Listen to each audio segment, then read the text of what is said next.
Le matin, tu te lèves, tu t'assois et simplement porte ton attention sur ton être. Avant de sortir et d'aller dans le monde, ton mental est déjà dans le monde, même si tu restes dans ta chambre, sous la forme de pensées, de sentiments, jugements, des plans, des projections, etc. Donc juste tu t'assois tranquillement et observe. Vois si tu peux faire la différence entre l'énergie du mental et l'être-té. L'être-té est toujours là d'abord. Tu ne peux pas avoir l'énergie du mental sans la conscience. L'être-té et la conscience, c'est la même chose. Donc, tu t'assois tranquillement sans essayer d'arrêter le mental ou d'arrêter de penser. Non, observe d'abord avec une attitude neutre. Tu restes dans l'observation. Tu peux sentir peut-être beaucoup de tch, mais ne sois pas empêtré là-dedans, ne t'identifie pas avec. Tu juste l'observes. Mais aussi remarque cet espace que souvent on ne voit pas. Personne ne porte vraiment son attention sur ça. Et pourtant, cet espace est là avant que tout bruit ne puisse être. Et c'est là pendant le bruit, et ce sera là après le bruit, et rien ne l'a touché. Et donc juste, porte ton attention dessus sans essayer de créer quoi que ce soit, une attention simple, sobre. Et tu vas commencer à voir que le mental et toutes ces choses sont toujours des choses personnelles. Faire ça et ceci, cha-cha-cha-cha-cha. C'est toujours personnel. L'être-té n'est pas personnel. C'est comme l'espace, le silence, la paix et la présence. Juste la présence. En un mot, je peux dire juste présence. Une présence impersonnelle, impartiale. Assieds-toi avec ça. Et fais un avec cette présence. Reste là-dedans, parce que c'est ton socle. Le mental, c'est comme un bateau sans son ancre, au milieu d'une tempête.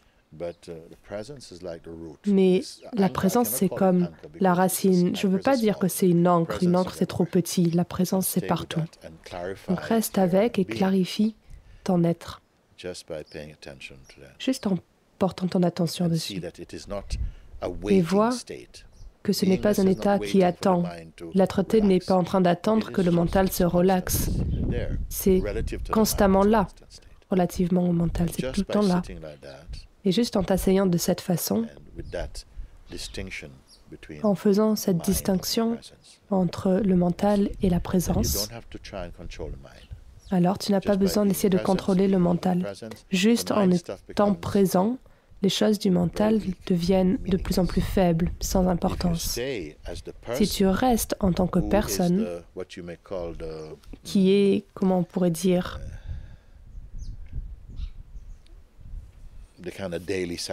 quelque part ton identité quotidienne, si tu restes en tant que personne, et c'est avec celui-là que le mental est associé.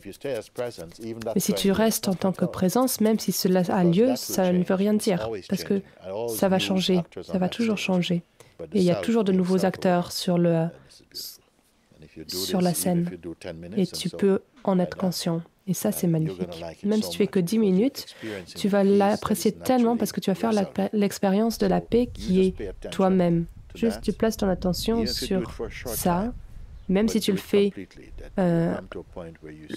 pas longtemps, mais tu le fais complètement et tu vas arriver à un point où tu seras plus empêtré avec les choses du mental. C'est difficile parce que c'est très familier. C'est comme si ce sont des vieux amis qui viennent à la maison.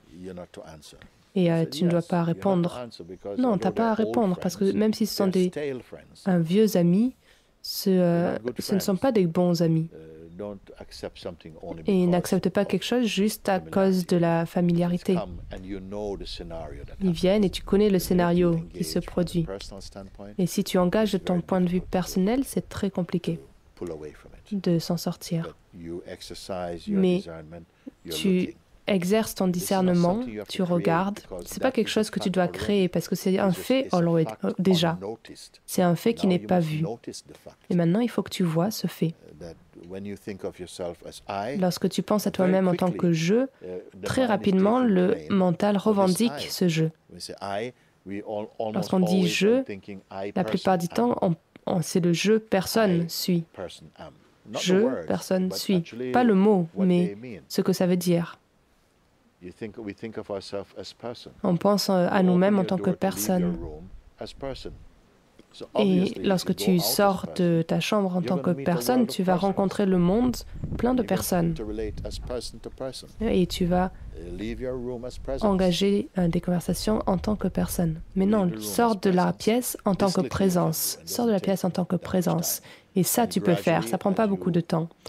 Au fur et à mesure que tu continues, tu vas voir que ça devient de plus en plus naturel. C'est pas que tu dois pratiquer pour être toi-même, mais tu dois pratiquer pour être toi-même. Tu vois, ton soi est là, ton vrai soi est là, parce que même le faux soi ne peut pas être là sans le vrai soi. Mais à cause de ce réflexe de commencer depuis l'emplacement de la personne, c'est comme si tu es là, mais tu vis comme si tu étais là-bas. Et tu rencontres le monde depuis ce là-bas. Et c'est ce que j'appelle, c'est le masque de ce que tu es. Tu rencontres le monde à partir de là. Tu vis en tant que masque sans être conscient de toi-même.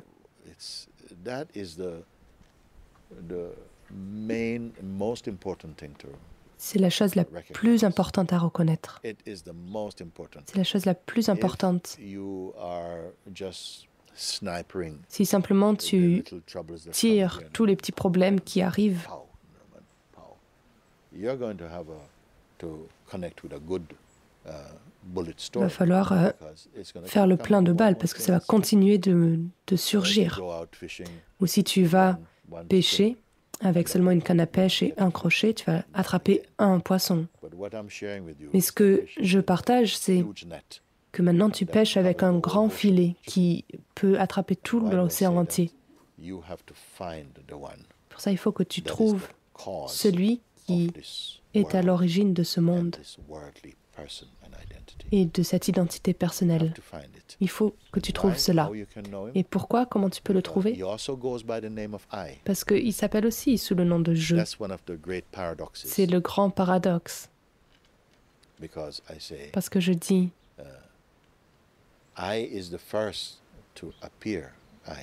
le je, c'est le premier qui apparaît dans toute langue. L'intuition, le sens de je suis, cela apparaît d'abord. Seulement ensuite, les autres arrivent. Parce que le je est le sujet pour toute notre expérience. Mais il faut comprendre ce que ce je veut dire. Parce que comme je dis avant, Dieu dit je suis. Mais l'ego dit aussi je suis. Et même le démon dit je suis. Donc est-ce que c'est le même je? Il faut que tu vois la différence. La personne, le personnel sens du je suis, c'est la racine. Je suis le corps. On ne se rappelle pas avoir dit cela, mais de façon instinctive, on est rattaché à ça. Si je vois ce corps, je dis oui, ça c'est moi. Je suis le corps, puis ensuite je suis mes conditionnements, et ensuite d'autres conditionnements peuvent venir, et c'est là où la personne est née. La personne n'est pas née avec le corps.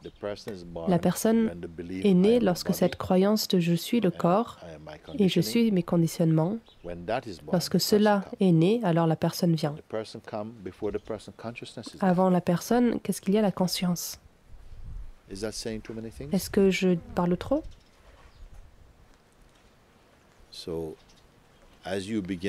Donc, au fur et à mesure que tu commences à casser ce réflexe, cette énergie qui pense « je suis cette personne », alors parce que tu peux continuer toute ta journée à être sur le mode de la personne en essayant de résoudre les problèmes. C'est pour ça que je dis le matin, en te levant, tu t'assois un petit peu en silence et observe le sens de ton soi. Cela veut dire ton mental et le sens de l'être. Et fais la différence. Le mental sera avec des qualités personnelles. L'être-té n'est pas personnel. L'être-té, c'est comme l'espace. À l'intérieur, à l'extérieur, comme l'espace.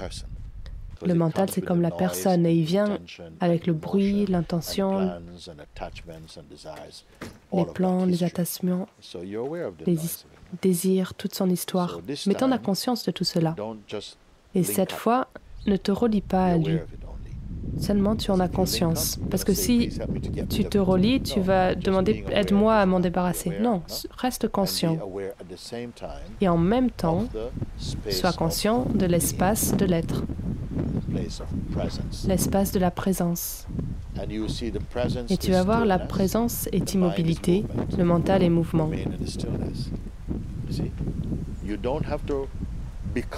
Tu n'as pas besoin de devenir quelque chose, c'est là déjà. Tu es déjà en train d'observer depuis cette immobilité. Lorsque je dis « sois zéro », ça veut dire le vide, le soi. Reste comme ça. Et si tu t'assois ainsi, 5, 7, 10 minutes si tu veux, ce sera les meilleures 10 minutes que tu auras passées. Cela configure en fait toute ta journée.